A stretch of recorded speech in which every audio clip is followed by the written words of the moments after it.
New year special जर तुम्ही नवीन वर्षाच्या पहिल्या दिवशी काही पार्टीचं नियोजन करत असाल तर 8 ते 10 लोकांसाठी पावभाजी पार्टीची रेसिपी मी कालच्या भागामध्ये शेअर केली. तर आजच्या भागामध्ये अगदी आपण ही व्हेज थाळी बनवलेली आहे. चमचमीत अशी व्हेज थाळी 45 ते 60 मिनिटांमध्ये न्यू इयर स्पेशल कशी बनवून तयार करायची हे आजच्या भागामध्ये पाहणार आहोत.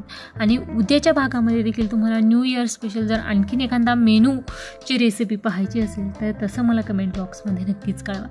अगदी साधी सोपी त्याचबरोबर छान अशी चमचमीत आपण ही व्हेज थाळी या ठिकाणी बनवून तयार केलेली आहे. त्याचबरोबर ही थाळी बनवत असताना खूप सारे टिप्स देखील आपण या रेसिपीमध्ये पाहणार आहोत. जसं की आपण ही पुडी छान अशी टम्म फुगलेली जास्त वेळासाठी राहावी यासाठी काय करावी, भजी छान अशी कुरकुरीत व्हावी यासाठी काय करावं, लापशी देखील दाणेदार व्हावी यासाठी काय करावं, असे खूप साऱ्या टिप्स आपण पाहणार आहोत. त्यासाठी रेसिपी शेवटपर्यंत नक्कीच पहा. आणि सोमवारपासून शनिवारपर्यंत सर्व रेसिपीज पाहण्यासाठी वरील व्हिडिओप्रमाणे चॅनलला सबस्क्राईब नक्कीच करा. नमस्कार, मी कविताच किचनमध्ये तुम्हा सर्वांचं खूप खूप मनापासून स्वागत करते.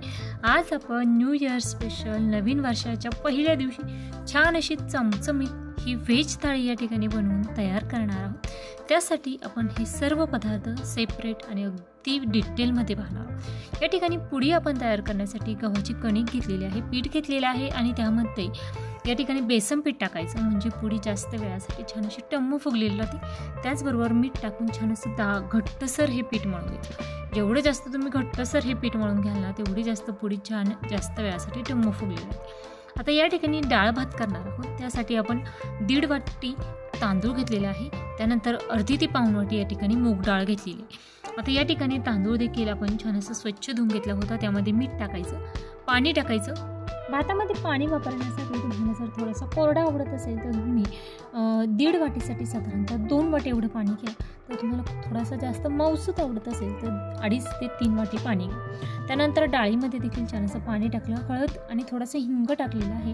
त्यानंतर मीठ वगैरे भातामध्ये व्यवस्थित असं मिक्स करून दिलं. दोन्हीही पॅन कुकरमध्ये ठेवून छान अशी मध्यम आचेवर 3 ते 4 शिट्ट्या करून या ठिकाणी डाळ आणि भात आपण व्यवस्थित असा शिजवून घेतलेला आहे. हे पहा, अगदी छान असा मऊसूत आपण हा डाळ भात शिजवून घेतलेला आहे.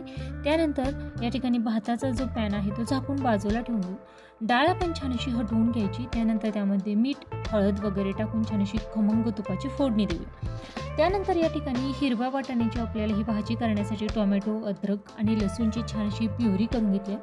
टोमॅटो जास्त पिकलेला घ्यायचा म्हणजे भाजीला छान असा रंग येतो. त्यानंतर कढईमध्ये तेलामध्ये जिरं टाकलेलं आहे. जिरं छान असं फुलल्यानंतर यामध्ये स्लाईस केलेल्या हिरव्या मिरच्या टाकल्या. जास्तीत जास्त बारीक कापून घेतलेले छान असे मध्यम आकाराचे 2 कांदे टाकलेले आहेत. थोडीशी कोथिंबीर टाकायची आणि तेलामध्ये कांदा छान असा ब्राऊन रंग येईपर्यंत व्यवस्थित असा परतवून घ्यायचा. हे पहा, छान असा कांदा आपला या ठिकाणी परतवून तयार झालेला आहे. साधारणतः 2 ते 3 मिनिटांमध्ये कांदा व्यवस्थित असा परतवून तयार झालेला आहे. त्यानंतर आपण यामध्ये काश्मीरी लाल मिरच पावडर साधारणतः 1.5 चमचा टाकणार आहोत. यामुळे भाजीला खूप छान असा रंग येतो. त्याचबरोबर तुम्हाला भाजीसाठी थोडीशी तरी जास्त आवडत असेल ना तर तुम्ही थोडंसं सुक्या खोबऱ्याचा वापर करू शकता. त्याचबरोबर फोडणीसाठी तेल थोडंसं जास्त वापरा. त्याचबरोबर या ठिकाणी धना पावडर टाकली, बारीक चिरलेली कोथिंबीर, हळद टाकायची. त्याचबरोबर तुम्ही जर थोडेसे मसाले तुम्हाला यूज करायचे असेल तर तुम्ही कांदा लसूण मसाला असेल 1 चमचा तुम्ही तो यूज करू शकता. त्यानंतर त्यामध्ये आपण जे वाटण करून घेतलेलं आहे ते वाटण यामध्ये टाकायचं आणि हे वाटण व्यवस्थित असं 2 ते 3 मिनटं छान असं परतवून घ्यायचं. हे पहा, तेल सुटेपर्यंत छान असं परतवून घेतलेलं आहे. तोपर्यंत डाळ देखील आपली छान अशी तुपाची फोडणी देऊन झालेली आहे. डाळ देखील बाजूला ठेवलेली आहे. या ठिकाणी आपलं हे वाटण छान असं परतवून झाल्यानंतर यामध्ये पाणी टाकायचं. तुम्हाला आता या ग्रेव्हीची कन्सिस्टन्सी किती घट्ट किंवा किती पातळ ठेवायची ते तुमच्यावर डिपेंड आहे. त्यानुसार तुम्ही यामध्ये पाण्याचा वापर करू शकता. पाणी वापरताना शक्यतो थोडंसं गरम करून मग ते पाणी वापरा. हे पहा, अशा पद्धतीने छान अशी आपली ही ग्रेव्ही या ठिकाणी कन्सिस्टन्सी व्यवस्थित अशी लक्षात घेतल्यानंतर हिरवा वाटाणा टाकायचा, छान असं मिक्स करायचं. हे पहा, अशा पद्धतीची कन्सिस्टन्सी आहे. ही ग्रेव्ही थोडीशी शिजून घ्यायची आहे.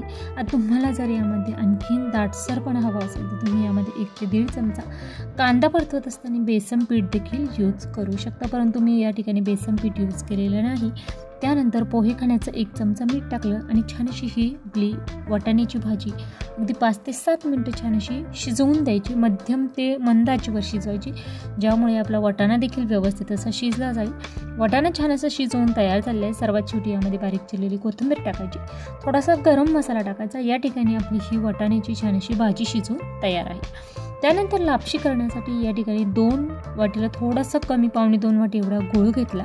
तर 3 वाटी या ठिकाणी पाणी टाकलेलं आहे. आता आपण कढईमध्ये ही लापशी करत आहोत, त्यामुळे पाणी आपल्याला थोडंसं जास्त क्वांटिटीमध्ये लागणार आहे. आणि जरी नंतर तुम्हाला पाण्याचा वापर करावा लागला तरी गरम पाण्याचा तुम्ही वापर करा, कारण कुकरमध्ये शिजवत असताना जास्त पाणी लागत नाही, परंतु कढईमध्ये हा लापशीचा गरा शिजण्यासाठी थोडंसं पाणी जास्त लागतं. त्यानंतर या ठिकाणी ड्रायफ्रूट्समध्ये बदाम घेतलेले आहे, त्यानंतर स्लाइस केलेलं खोबरं घेतलेलं आहे.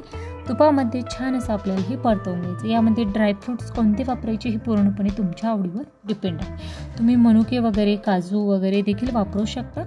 त्यानंतर या कढईमध्ये मी थोडंसं साजूक तूप टाकलेलं आहे. त्यामध्ये आपण हा लापशीचा जो गरा आहे तो घेतलेला आहे. साधारणतः 1 वाटी एवढा गरा घ्यायचा. गरा मंद आचेवर व्यवस्थित असा 6 ते 7 मिनटं एकसारखा हलवत व्यवस्थित असा भाजून घ्यायचा. जेवढा गरा आपण व्यवस्थित असा भाजून घेऊ तेवढी लापशी ही दाणेदार तयार होते. त्यामुळे लापशीचा गरा व्यवस्थित असा 6 ते 7 मिनटं एकसारखा हलवत मध्यम आचेवर मी परतवून घेतला, त्यानंतर भाजून घेतला. त्यानंतर आपण हे गुळाचं पाणी यामध्ये टाकणार. आता या ठिकाणी मध्यम गोड अशी ही लापशी करत आहे. तुम्हाला जर जास्त गोड खाणं पसंत असेल तर तुम्ही या ठिकाणी गुळाचं प्रमाण देखील वाढवू शकता, परंतु या ठिकाणी मी साधारणतः 3 वाटी एवढं पाणी घेतलेलं होतं आणि यामध्ये आपण ही विलायची टाकलेली आहे. आता सर्वात शेवटी किती पाणी मला यासाठी लागलेलं आहे हे मी तुम्हाला लापशी तयार झाल्यानंतर सांगणारच आहे. आता झाकण ठेवायचं आणि अगदी मंद आचेवर ही लापशी शिजवून घ्यायची. थोडासा मध्यम आचेवर किंवा गॅस थोडासा मोठा असेल ना तर हे लापशीमधील पाणी पटकन आटतं आणि लापशी मात्र शिजत नाही. त्यासाठी अगदी मंद आचेवर शिजवून घ्या. साधारणतः मला पुन्हा 1 वाटी एवढं पाणी गरम करून यामध्ये टाकावं लागलं होतं. ते पाणी गरम करत असताना देखील थोडासा गूळ टाकून मी ते गरम केले. त्यानंतर हे अशा पद्धतीची मऊसूद दाणेदार मी ही लापशी केलेली आहे. तुम्हाला जर यापेक्षा थोडीशी आणखीन कोरडी हवी असेल ना तर अगदी 5 मिनटं झाकण न ठेवता एकसारखी हलवून घ्या, जेणेकरून ती आणखीन कोरडी होईल. परंतु मला अशा पद्धतीची मऊसूत अशी ही लापशी आवडते. मी ही अशा पद्धतीची केलेली आहे, कारण ती थोडीशी थंड झाल्यानंतर आणखीन कोरडी होणारच आहे. लापशी या ठिकाणी आपली बनवून तयार झाली आहे. सर्वात शेवटी आपण ड्रायफ्रूट्स टाकलेले आहे.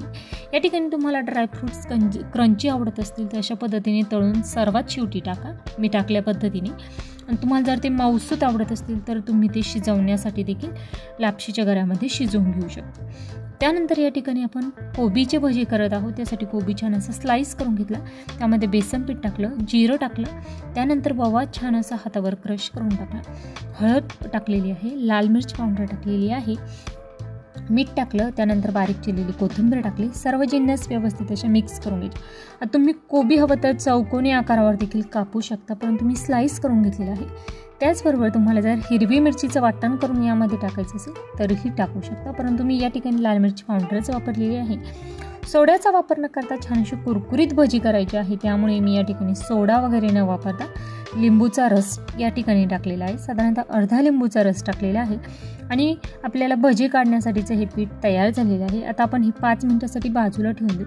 तोपर्यंत आपण पुड्या तयार करून घेऊ. आपण कणिक सुरुवातीला मळून घेतलेली होती आणि अशा पद्धतीने एकसारख्या आकारावर छान अशा, जास्त पातळ किंवा जास्त जाड नाही, छान अशा आपण ह्या पुड्या लाटून घेतल्यानंतर एका झाकणाच्या साहाय्याने एकसारख्या आकाराच्या या पुड्या करून घेत आहोत. तेल देखील छान असं कडकडीत गरम झालेलं आहे. आता आपण थोडंसं पिठाचा छोटीशी गोळी टाकायची. ती तेलात लगेच वरती आली की तेल छान असं कडकडीत गरम झालं असं समजावं. त्यानंतर आपण छान अशी या पुड्या यामध्ये तळून घेणार आहोत. तुम्ही पाहू शकता तेलामध्ये छान अशी ही टम्म फुगलेली पुरी तुम्ही पाहू शकता. यामध्ये बेसन पिठाचा वापर केलेला आहे, त्यामुळे ही जास्त वेळासाठी छान अशी टम्म फुगलेली राहणार आहे. त्याचबरोबर तुम्ही तांदळाच्या पिठाचा देखील या ठिकाणी वापर करू शकता. जास्त नाही, अगदी 1 ते 1.5 चमचा तांदळाचं पीठ टाकायचं, त्यामुळे ही पुडी थोडीशी कडक छान अशी कुरकुरीत होते. त्याचबरोबर जास्त वेळासाठी देखील ती टम्म फुगलेली राहते. या ठिकाणी पुड्या देखील या ठिकाणी छान अशा आपल्या तळून तयार झालेल्या आहे. याचबरोबर तुम्ही या ठिकाणी कोणत्याही पापडाचा वापर करू शकता तळण्यासाठी. या ठिकाणी नागेलीचा पापड घेतलेला आहे आणि तुम्हाला या नागेलीच्या पापडची रेसिपी उन्हाळ्यामध्ये नक्कीच माझ्या चॅनलवर पाहायला मिळणार आहे. तर या ठिकाणी त्याचबरोबर पुड्या देखील मी खूप साऱ्या तळून त्या बाजूला ठेवलेल्या आहे. त्यानंतर पापड्या देखील तळून घेतलेल्या आहे.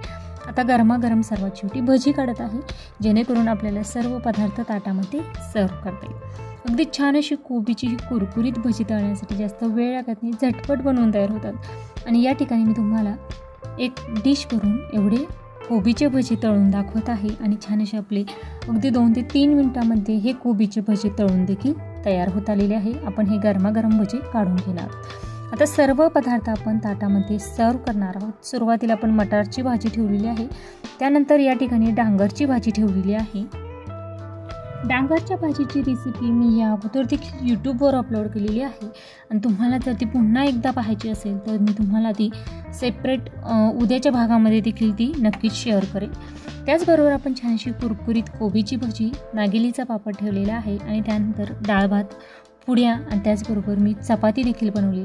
अगदी साधी सोपी थाळी आहे, जास्त वेळ लागत नाही. त्यामुळे रेसिपी आवडल्यास लाईक करा. त्याचबरोबर तुम्हाला ही रेसिपी कशी वाटली हे मला कमेंट बॉक्समध्ये नक्कीच कळवा. त्याचबरोबर तुम्ही जर माझ्या चॅनलवर नवीन असाल तर पूर्ण महिनाभर सोमवारपासून शनिवारपर्यंत अविरत माझ्या सर्व नवनवीन आणि येणाऱ्या वर्षामध्ये खूप साऱ्या आपण वेगवेगळ्या रेसिपीज पाहणार आहोत. त्या सर्व पाहण्यासाठी माझ्या चॅनलला सबस्क्राईब नक्कीच करा, जेणेकरून दररोज दुपारी 12 वाजता येणाऱ्या माझ्या प्रत्येक रेसिपीचे नोटिफिकेशन हे तुमच्या मोबाईलवर येईल. अगदी छान अशी आपली न्यू इयर स्पेशल आज ही चमचमीत व्हेज थाळी या ठिकाणी बनवून तयार झालेली आहे.